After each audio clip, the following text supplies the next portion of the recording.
Well, gentlemen, welcome. Thank you for being on Honor Cafe, Hall of Heroes. Today we have Pastor Marvin White and Tommie Clayton. How are you guys related? Well, Tommie's married to my daughter and joined my family almost 30 years ago. Wow.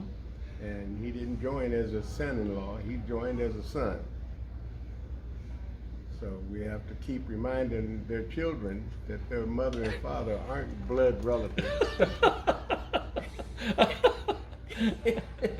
That's great. But anyway, Sir, good where to have him on board. Yeah, you guys are amazing. So, where were you born and raised, sir? Well, I was born in Dallas back in the early 40s, and my family migrated when I was about 4 years old to California, and so I was raised primarily in California, a little town called Alameda.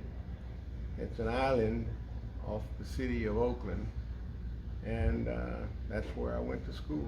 That's where I started school, and graduated from high school and didn't leave Alameda until I went into the service at the age of 17. 17. You joined the Air Force, huh? I joined the Air Force. Why the Air Force? Well, the Air Force, I lived in a town that was Navy, so that was the last choice. And I didn't feel like joining the Army because I needed an education, so I said, I'll go to school. And they said, well, here's the best school. I went to a recruiting office that had all 4 services in it. And I just walked around talking to them and decided by the end of the day I was going to go and try to get an Air Force education. Wow. I felt like it would advance my schoolwork. And so that's what I did. What'd you do in the Air Force? Well, in the Air Force, I was sent to Lackland for basic training naturally, but then you give an aptitude test, and my aptitude test said I scored high in all 4 categories, so I chose electronics. And I qualified to go to school at Keesler, the Airborne Radio Radar Technician Training, which was a 42-week school. And that's where I went. Did you learn how to, I guess, pick up radio signals from other services, because that was during the Cold War, wasn't it? Pretty much. Yeah. It was before the Vietnam War broke out, but it was pretty popular to go into the service. Yeah.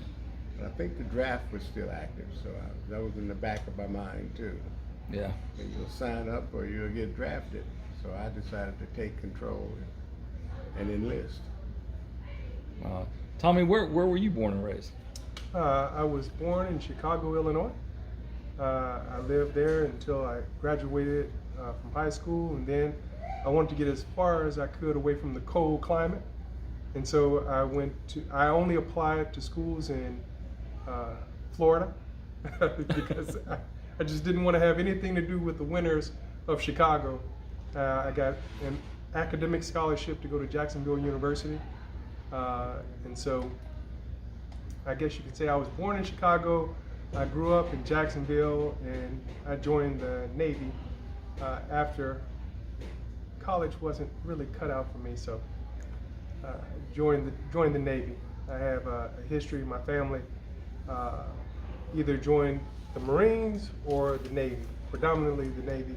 And so we have a tradition or a history with the Navy. And so I wanted to be like my other uncles that joined and served. And so I was happy to tip my hat. What'd you do in the Navy? In the Navy, I was a hydraulic mechanic, a ABE, Aviation Subsistence Mate Equipment, which guaranteed deployments on an aircraft carrier because it is the launch and recovery of aircraft. And that's what you did on the deck? That's what I did on the deck. Wow, that's pretty neat. Any close calls? Wow. There's always close calls, and one of the things that they always tell you is be aware of your surroundings. Always watch out. And so the jet wash planes land and they turn, and afterburners can put some heat and force down your way. So I've come close, but no plane has ever blown me down yet. So, what did you do after service, sir? Me? Yes. Oh, after I got out of the service, I took that education I was talking about and applied with telephone company. I got out of the service in the month of July, and by the second week of August, I was fully employed as a technician for PT&T, Pacific-Tel, and we worked in microwave carriers and telecommunications. So I used my military education and communications to forward my career in the telephone company, and I was non-management for 5 years, at which time they promoted me and I started moving up the ranks. And I retired from the telephone company after 22 years as a second level manager. So you were also a professional golfer? No, not really a professional, just a golf nut. And I wish I could have done it as a profession, but I was never that good. Your daughter tells me that they were like a widowed family, a golf widowed family. They really were. So tell us a story about that. Well, I was a guy that always liked to do things with his family. And as soon as I could, I figured out a way that I could spend more time with my family. My children were toddlers. I went out and bought a motorhome, 24-foot Winnebago, and that was the way I could keep my family together. When I had golf tournaments, the whole family would get in the motorhome and we'd take off for parts unknown. Almost every weekend we'd go somewhere. Yeah. If not to a golf tournament, and I'd take them camping and fishing. And I did that until the girls were of age. I had 2 daughters. Until the girls were of age that they didn't feel like they needed to be with me all the time. So for like about 8 to 10 years, we did a lot of traveling. And we saw many things. I would sometimes come home on a Friday. My wife and I would get home from work, and the motorhome would be parked out in front. And I'd tell the kids, put on your pajamas and go get in the motorhome. And off we'd go on a Friday night, and I'd have no destination in mind, just a full tank of gas. That's great. And so it was an adventure. They didn't know where they were going to wake up, whether it be Disneyland or San Diego at the beach, or they didn't know. So they had an adventuresome life, and that was. Didn't one of your daughters almost get born on a golf course?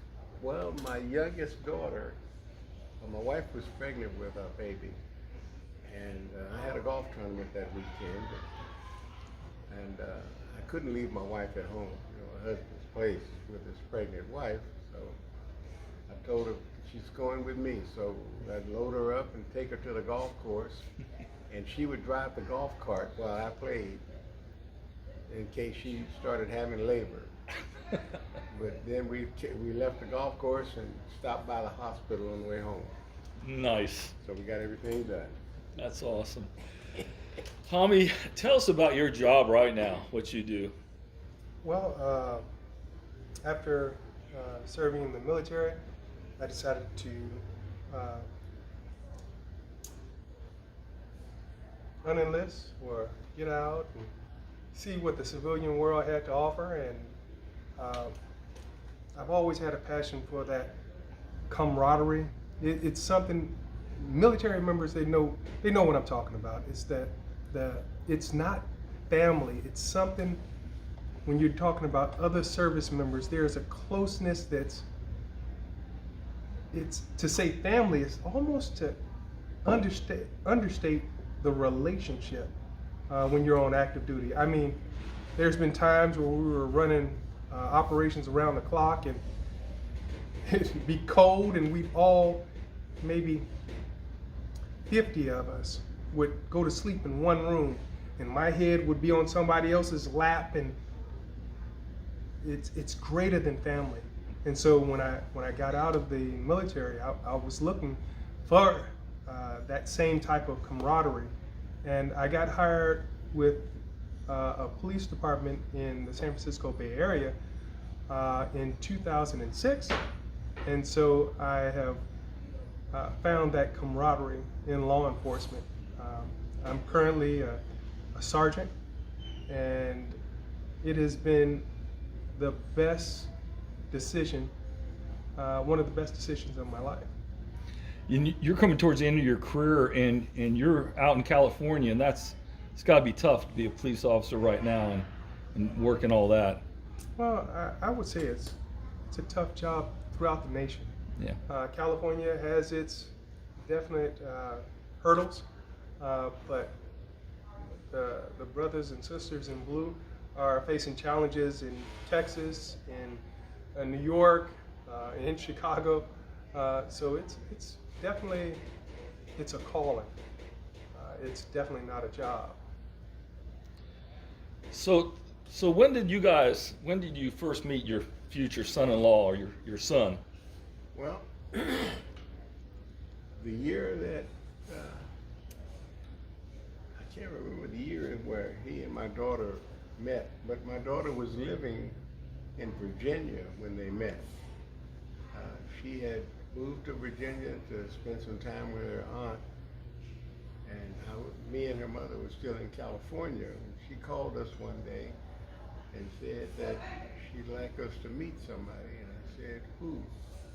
And she said, Tommie Lee Clayton. I said, never heard of him. She said, I just met him the other day. I think you would like to meet him. And I said, well, make it happen. When she first told me about it, she introduced him as her husband-to-be. Well, that didn't go too good in our family. I said, you introduced him as your husband. I said, how is it that I don't know him and you're engaged to marry him? And so she said, well, he just gave me a ring. I said, oh, why don't you offer him the ring back and give him my phone number? And she said, what? I said, yeah, give him the ring back and tell him your daddy would like to meet him. And so, with a lot of tears, she said, all right, I gave it back. Well, it wasn't much longer, less than an hour from then, I got a call from a young man that said, Mr. White? I said, yes. He said, I'm Tommie Lee Clayton. I said, oh, good to meet you, son. How you doing? How come they called me? He said, well, I know your daughter, and she told me that she couldn't marry me unless I got your permission. I said, well, I talked to him for a while, find out what he was about, where he worked, where his family was from. We had a little talk, and I said, well, sounds like you're a straight young man. I said, put Marva back on. And he put her on the phone, and I said, well, he sounds good. I said, I'd like to fly there and meet him, me and your mother. But until then, you're approved. And so that's how we met. I think I flew to Virginia. Me and her mother flew to Virginia about a month after that, I think. And we got to know one another. It was love at first sight. Is that pretty nervous when you had to make that call? Oh, absolutely. I thought it was a done deal when I asked her, and she gave me the ring back. Oh, wow, wait a minute. And that it's almost like a old custom that Mm-hmm. that's something that people used to do back then, and I didn't really think that was still the thing to do. And I could understand the wisdom that comes in getting the approval first. Yeah. And I definitely, being that I have two daughters, definitely are going to give the guy a once over once I take my girls out. Things went full circle. He didn't know he was establishing something he would need later on. Yeah, because you have 2 daughters. You have 2 granddaughters. 2 beautiful daughters. That's right. Yeah. And he knows he's the only thing standing between them and that next fella. Yeah. Yeah. So he didn't try you out on the golf course, make sure you could swing a club before he gave his approval? Actually, he understated. He's a pretty excellent teacher as well. So he's taken me out on the golf course and showed me the swing and how to putt, and it's pretty exciting if you've never been out there to think that, you know, after a couple hours you start to learn some things. Yeah. Well, the Air Force is good at golf, so yeah. All right, Army. We do hit back. Yeah. There's not too much golfing on an aircraft carrier. Yeah, no. Hit it, but you can't get the ball back. Oh. But he was an excellent student too, I have to say. All right. He almost got a hole-in-one the first time I took him out. Just so you guys became so close, like, though he's your son now, and you guys ever get in trouble together with the wives? I mean, is that didn't happen, did you guys? We're pretty much united front. Oh, united front, huh? United front. Yeah. And you don't razz each other about, you know, he's in the Navy and you joined the Air Force? Oh, no. As a matter of fact, I thought the reason he went in the law enforcement is because that's what I did when he met me. Really? I was a deputy sheriff in California, and he and I used to talk law a lot. That's perfect. Mm-hmm. So when did you become a pastor? How did that come about? Well, that came about before I became a deputy sheriff. I was in the ministry. I was in the ministry even when I was working for the phone company. And after I left them, I had more time because I retired from the phone company and went into full-time ministry before I became a pastor. And as a pastor, I was an assistant pastor in Oakland, and didn't really start my own ministry until after about 20 years of doing that. It doesn't look like it, but I'm well over 70. Oh, you don't look like it. I might as well tell it. I'm in my 81st year. Wow.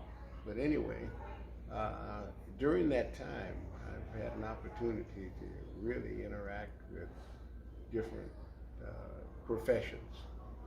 But as a deputy sheriff, I found out that that was nothing more than ministry at a different level. Instead of looking at people as sinners or criminals, I looked at them as just future Christians. Wow. And wanted to show them the right way to do things. As the law enforcement is showing people the legal way to do things. Mm-hmm. And that it was better to stay legal than to go into a life of crime. And I had respect for them, and they had respect for me, and I'm sure that my son has learned the same thing. You respect other people, and they'll respect you and what you're doing. Yeah, I get the feeling that both of you see your job as a ministry in law enforcement. Yeah, definitely. Yeah. So you didn't buy a Winnebago? You follow your pop's errand? I don't like the long drives in the Winnebago. But going on many a vacation. Many a vacation. So you guys don't get in trouble together. You or any good stories you want to tell on one another while you're being videotaped. I can't think of anything that I think would be considered a good story, other than the fact that he's been a faithful son, and I trust him with anything that I have, and I believe that he will always do what's right for himself and his family. And that's one thing that a dad needs to know before he leaves this earth, is that his family is going to be in good hands. That's good. And that's the way I feel. There's not a lot of that going on these days, it seems. It's I don't think it is. Yeah. I don't think it is. I don't think people spend as much time with their family and those that they're responsible for training. I don't believe they spend enough time to do that. That's why our youth, in many cases, are so disjointed and misled. Yeah. You know, just hearing that, you know, it makes me think about the youth of the world today. And there's tons of wisdom in this world. If you know exactly where to look, where to obtain that wisdom. I know there's no way I could have been as successful in law enforcement if it was not for my dad. And relying on the experience that he has. You know, I give you asked about a story. He said something to me early in my career. In law enforcement, it is okay to lie to a suspect to get a confession.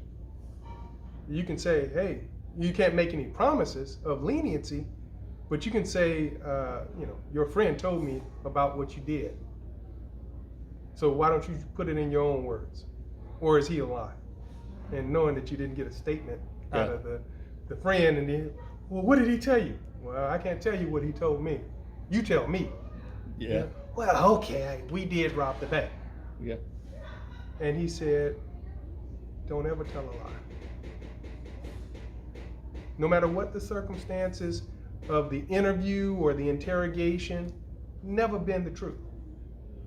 And so I had an individual that did some inappropriate things to a young lady that was underage, and I was interviewing him. I got video evidence, but for those who are in the law enforcement in California, you know that just because you have video evidence, the DA I want a slam dunk case, otherwise I won't even prosecute it. And so what the DA wanted was an actual confession. He wanted my suspect to tell exactly what he did and why he did it. And I'm thinking to myself going into it, there's no way that I'm going to convince this guy to tell 100% the truth. It's not going to happen. And my dad's statement came ringing in my ears. Always tell the truth. And so I went into the interview and I said, hey, this is what I got. I got a video of you doing inappropriate stuff. But I want to know why. And that's the truth. I want to know why. Why would a young man, 27 years old, send this video to an underage child? Why would you do that? And he just told me everything. That's amazing. And I wow. Without being tricked. Without being tricked. Wow. And I was amazed, because, you know, television, they say, oh, you gotta use some backdoor, some trickery. Mm-hmm. Never anything brutal, but it's dishonesty and deceitful. And never once had to tell a lie in my entire career. Oh. And I appreciate my dad for that little bit of wisdom. What's some of the best times you guys had together? Fishing, camping. Oh. You didn't lie about the fish you caught, though, right? Oh, we have pictures. Oh, Yeah. we bring back pictures. We went on a Christian retreat, men's Christian retreat one time to Clear Lake, California, up in the woods. And we would meet with the brothers. I think it was about 19 of us had gotten away for the weekend. And we meet with them during the day, during Christian retreat stuff. And we didn't have any time to go fishing except for doing dinner. So Tommy and I would get our fishing poles out and run down to the lake and cast the line in. said, we're going to fish for about a half hour. Forget about eating. Well, he hooked into the first one. He hooked into a fish that was so big, we couldn't get him out of the lake.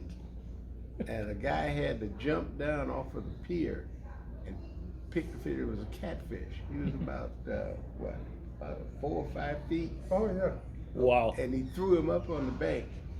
And about the time we were landing him, I hooked one.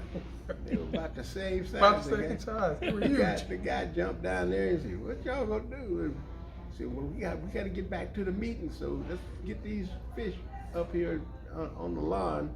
So we put the fish up on the lawn and then show them to the brethren. And during break time, we nailed them to a tree and skinned them.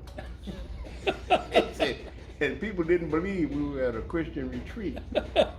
See, we did this in 30 minutes. But anyway, and we still got the pictures of it. Mm-hmm. It was quite an experience. But we get together and take trips, and our families would have vacations together. So that's usually how we did things. Mm-hmm. That's neat. We got a trip coming up here pretty soon. Mm-hmm. Out of Galveston. The kids don't know about it yet. Well, I'll tell them when we go over there. Yeah. One of the things that really struck me when I first met you guys and your family is I've never laughed so hard at dinner time. The stories that go around that table, you know, it's just a good time, and it's refreshing too, because just be around brothers and in Christ and to laugh so hard at dinner time. It's a good time. Really. Yeah, and I suppose that's the way every time you guys get together and eat. Yeah. Yeah, I would say that's pretty normal. Yeah, it's pretty normal. Yeah, pretty normal. Anything you'd like to say to your family or to anybody that might watch this? I have a prayer request for anybody that sees this, that is keeping an eye on what's happening in America. Pray for your nation. Pray for everybody in your nation that claims citizenship. Pray that they find the Lord and that they obey the Lord in every area. And stay encouraged. Stay encouraged. Don't let what's happening in politics cause you to give up hope on humanity. Because I believe that God is good and that He doesn't make any mistakes. And when He put this nation here and gave us a command to live free and be honest, I believe He had a purpose for it, and it's still yet to be manifested. So my prayer is to help this country be great.